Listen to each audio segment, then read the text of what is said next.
Everyone, स्वागत है आप सभी का मेरे YouTube channel let's crack teaching. Let's crack teaching मतलब चलो मिलकर टीचिंग को क्रैक करें। I am also a learner.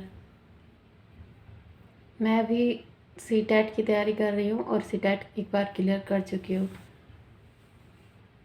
But मेरा पर्पज़ है कि मैं इस बार बेहतर तरीके से और अच्छे मार्क्स से सीटेट क्लियर करूँ।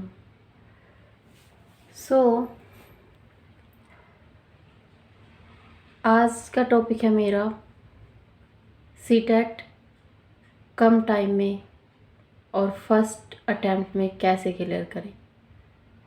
हमारे पास टाइम इतना नहीं है। अब हमारे पास कितना टाइम बचा है? Average 1 month. हमें अब इस 1 महीने में अच्छे से अच्छी तैयारी करनी है कि हमारा जो सीटेट है वो पहली बार में ही क्लियर हो जाए।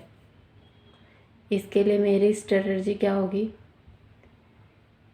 सबसे पहले मैं मेन पॉइंट CDP के क्लियर करूँगी, जैसे कि सारी थ्योरीज जो भी होती है, कोहलबर्ग थ्योरी, जीन पियाजे थ्योरी, लेव वाइगोत्स्की औद्योगिक सिद्धांत, शीर्ष अभिमुख सिद्धांत, जो भी इम्पोर्टेंट टॉपिक्स हैं वो मैं 2 से 3 दिन में क्लियर करूँगी। पर डे के हिसाब से एक प्रैक्टिस सेट सोल्व करूँगी, जिससे मेरी जो भी प्रैक्टिस सेट सोल्व करते जो भी प्रॉब्लम्स होगी वो मैं फिर उसके एनालिसिस, जब भी मैं उसका सॉल्यूशन देखूँगी, चेक करूँगी उसे, उससे मैं उसका निवारण करूँगी।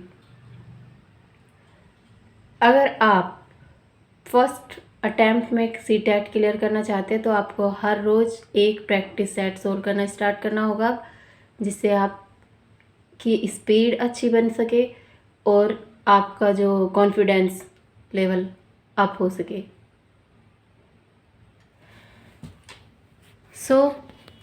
सबसे पहले आप अपने इम्पोर्टेंट टॉपिक्स क्लियर कीजिए। पहले आप प्रैक्टिस पेपर सोल्व करके देखिए कि आपको कहाँ पर प्रॉब्लम हो रही है, किस टॉपिक में आपको फोकस करने की ज़रूरत है। जब तक आप प्रैक्टिस पेपर सोल्व नहीं करेंगे तो आपको नहीं पता लगेगा कि आप किस, sorry for this background voice, जब तक आप प्रैक्टिस पेपर सोल्व नहीं करेंगे तो आपको नहीं पता लगेगा कि आप कहाँ पर कमज़ोर है।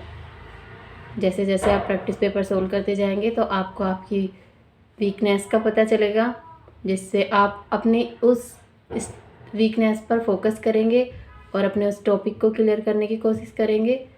अब देखना, एक प्रैक्टिस पेपर सोल्व करने के बाद आपकी जो भी प्रॉब्लम है एनालिसिस के बाद वो सॉल्व होगी, और फिर जब आप सेकंड प्रैक्टिस पेपर सॉल्व करेंगे तो उसमें आप बेहतर रिजल्ट प्राप्त कर सकेंगे।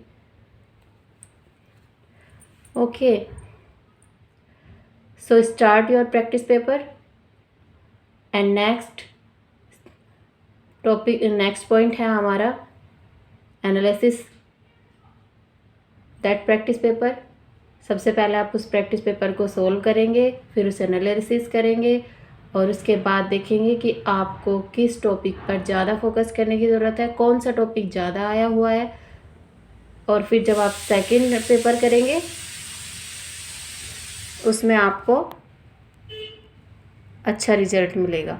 इसी तरह से जैसे जैसे आप प्रैक्टिस पेपर सोल्व करते जाएंगे तो आप देखना 2 से 2, 3, 4 एवरेज 5 प्रैक्टिस पेपर सोल्व करने के बाद जब आप 6 प्रैक्टिस पेपर सोल्व करेंगे तो आपको उसमें बेहतर रिजल्ट मिलेगा। Okay, thank you. I hope you will be understand.